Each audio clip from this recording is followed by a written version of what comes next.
Europa, finales del siglo XIII. No hay grandes guerras, pero el continente empieza a vaciarse por dentro. Las cosechas fallan, los inviernos se alargan y millones de personas viven al borde del hambre. En este escenario, el hambre deja de ser solo una desgracia, y es que se convierte en un instrumento. Porque cuando la supervivencia pende de un hilo, hay quien se aprovecha. Quien controla el grano, controla a la gente. Hoy, en Historia Forjada, vamos a hablar de una época no tan conocida, la pequeña Edad de Hielo. Vamos a descubrir qué fue y por qué rompió el equilibrio agrícola medieval. Y después vamos a recorrer distintos territorios de Europa para entender cómo se gestionó esa escasez y por qué en muchos casos el clima no fue el verdadero culpable de tanta hambruna. Nos vamos a finales del siglo XIII y comienzos del XIV. Europa empezó a entrar en un periodo de inestabilidad climática que se conoció como la pequeña Edad de Hielo, pero no fue una glaciación ni un invierno eterno. Fue algo más peligroso porque fue un cambio gradual, irregular y persistente.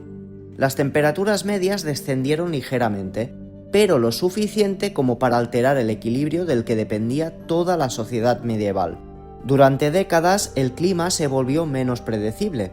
Los inviernos se alargaron, los veranos en cambio se acortaron y las lluvias dejaron de seguir patrones fiables. A veces llovía demasiado y otras veces no llovía, y en un mundo agrícola eso lo cambiaba todo. La sociedad medieval no tenía grandes reservas ni capacidad para compensar varios años malos seguidos. Vivía ajustada al calendario agrícola, y cuando ese calendario empezaba a fallar, el sistema quedaba expuesto. Los indicios más claros de la pequeña Edad de Hielo aparecen en el siglo XIII a finales, como hemos dicho, y se hacen visibles desde comienzos del XIV. Entre 1315 y 1317 gran parte de Europa sufrió una crisis alimentaria masiva. Y no fue por guerra, sino que fue por lluvias constantes, porque los campos quedaron anegados y las cosechas se arruinaron. Y no fue un episodio aislado, porque durante los siglos XIV y XV los años malos se repitieron con una frecuencia cada vez mayor. Los inviernos más fríos y largos acortaban el periodo de cultivo y dañaban las semillas, y las heladas tardías o tempranas podían arruinar cosechas enteras.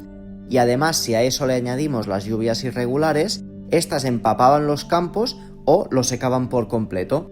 Los caminos se volvían intransitables, el transporte de grano se ralentizaba y los mercados locales quedaban totalmente aislados. Teniendo en cuenta que la agricultura medieval necesitaba estabilidad, la pequeña Edad de Hielo fue una aliada. Y este cambio no destruyó Europa, pero sí que la dejó sin margen de error. Las economías medievales ya estaban funcionando al límite. Un mal año se podía soportar, 2 con dificultad y 3 ya abrían la puerta a un desastre total. Y aquí entraba la otra clave de este fenómeno, y es que cuando la producción bajaba, no todos sufrían por igual. Quienes controlaban el grano podían protegerse, pero el resto dependía de decisiones políticas y no solamente del clima. Y aquí es donde no solamente afecta la pequeña Edad de Hielo, sino que también afecta las decisiones del ser humano, y es que el reparto de alimentos se convirtió en una decisión de poder. A partir de aquí, vamos a ver cómo distintas regiones respondieron a esta nueva realidad y cómo en muchos casos el clima no fue el verdadero verdugo. Vamos a ir primero a Castilla. Vamos a los siglos XIV y XV. La agricultura castellana dependía casi por completo del cereal, y cualquier variación climática podía arruinar por completo la cosecha.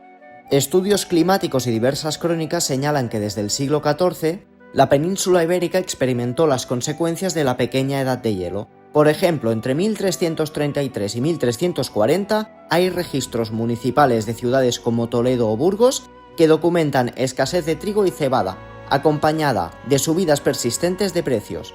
Más adelante, entre el 1380 y 1387, otra secuencia de malas cosechas afectó a varias regiones, provocando hambrunas locales. Y aquí a esta inestabilidad se le ha de sumar otro factor clave, que fue la peste negra, que entre el 1348 y el 1351 diezmó la población castellana. Y las estimaciones varían, pero muchos territorios perdieron entre 1/3 y la mitad de sus habitantes, lo que es una barbaridad. Así que la combinación de mortalidad masiva y la falta de mano de obra redujo aún más la producción agrícola, intensificando aún más la presión sobre los recursos y encareciendo los alimentos. Y en este contexto, adivinad, hay quien se aprovecha. El grano almacenado por nobles, concejos y grandes propietarios se convirtió en un instrumento de poder. Controlar las reservas permitía reforzar la autoridad local, premiar lealtades o castigar a quienes desafiaban el orden establecido. En ciudades como Toledo, por ejemplo, los concejos regulaban estrictamente el acceso a los pósitos municipales, y en momentos de tensión política, ciertos barrios o parroquias podían quedar relegados en el reparto. Del mismo modo, en Segovia, durante las crisis finales del siglo XIV, varios señores locales fueron acusados de acaparar cereal para presionar a las aldeas que se resistían a pagar tributos. Las fuentes mencionan tensiones y motines de subsistencia entre finales del siglo XIV y mediados del XV. Aldeanos que se levantaban contra señores o municipios cuando consideraban injusto el reparto del cereal. Las consecuencias sociales de todo esto fueron muy profundas. Las hambrunas locales provocaron mortalidad elevada, desplazamientos y el debilitamiento de comunidades enteras. Sin embargo, los cronistas oficiales tendían a minimizar estas tragedias. Sus relatos se centraban en la estabilidad del reino y en la autoridad de las élites, dejando en segundo plano el sufrimiento de los más desfavorecidos.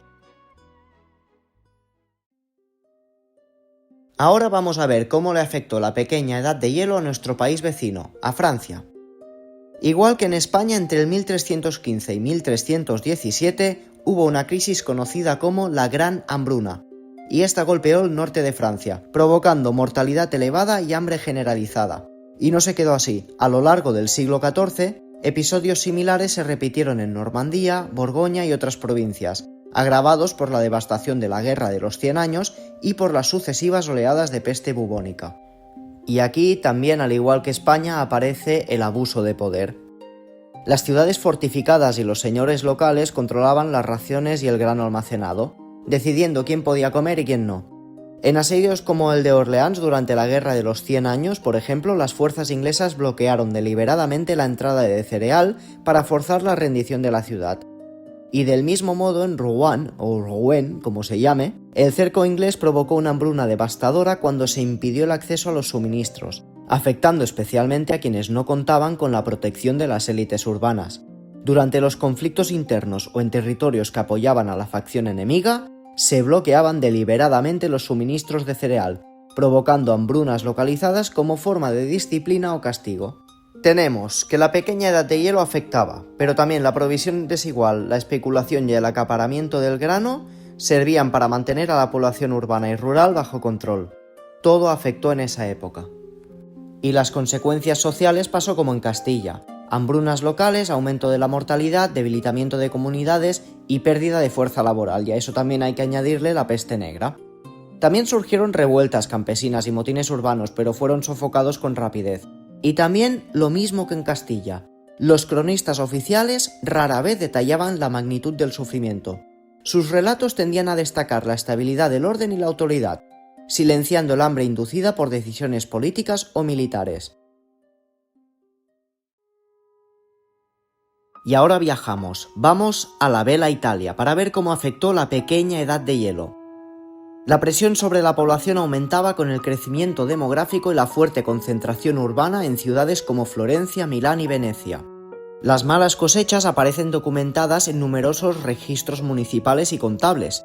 Entre 1348 y 1350, por ejemplo, la combinación de mal tiempo y la peste provocó una caída notable en la producción de cereal en Toscana y Lombardía, encareciendo el trigo y la cebada.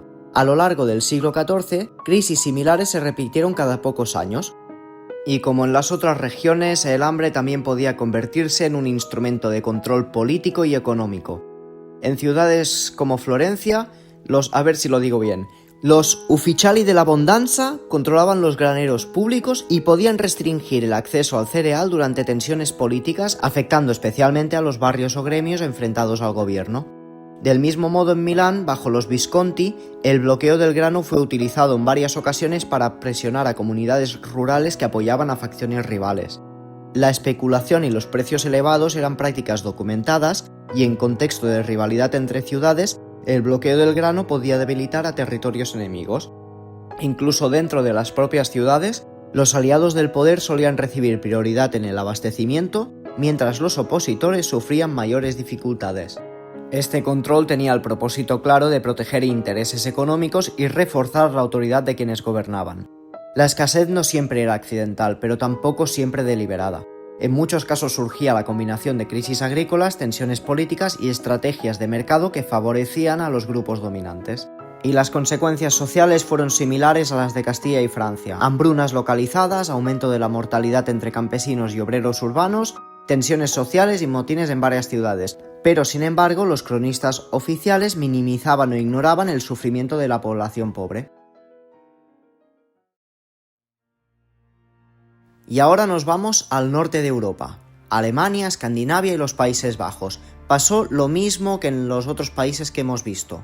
El hambre afectó sobre todo a las poblaciones rurales y campesinas. La pequeña edad de hielo también se notó. ¿Y quién se aprovechó? Pues ¿quién va a ser? La gente que tenía el poder. Por ejemplo, en ciudades como Hamburgo, los concejos urbanos podían restringir el acceso al grano municipal durante conflictos internos, castigando a barrios o gremios opositores. Siempre se regían por lo mismo. Del mismo modo, también en Suecia, durante las luchas nobiliarias del siglo XV, varios señores feudales bloquearon el acceso a los graneros de sus castillos para presionar a aldeas sospechosas de apoyar a facciones rivales. Así que, como en los otros sitios, quienes apoyaban a facciones enemigas o desafiaban a los señores podían sufrir mayores dificultades de abastecimiento, mientras los otros estaban con la panza llena. Y las consecuencias sociales también fueron muy similares a las que hemos visto de otros países europeos: hambrunas, mortalidad, debilitamiento de comunidades y aumento de tensiones internas. Pero, como en otras partes de Europa, también los cronistas no dijeron nada o prácticamente nada de eso. Durante este viaje por los siglos XIII al XV, hemos visto que Europa no solo sufrió el frío y las malas cosechas. Millones de personas vivieron al borde del hambre, mientras quienes tenían el poder decidían quién sobrevivía y quién sufría. La pequeña edad de hielo no era solo un fenómeno climático, era un escenario donde el hambre se convirtió en poder. Esta época dejó tocada a la población, pero a mitad del siglo XIV hubo el golpe más fuerte de todos: la peste negra. Si quieres descubrir cómo esta pandemia cambió para siempre el continente, te dejo el vídeo que hice por aquí. Y si quieres seguir viajando por la historia conmigo y no perderte ninguna de estas historias sorprendentes, suscríbete. Gracias por acompañarme en Historia Forjada, porque siempre habrá nuevas historias que descubrir y nuevos viajes que emprender.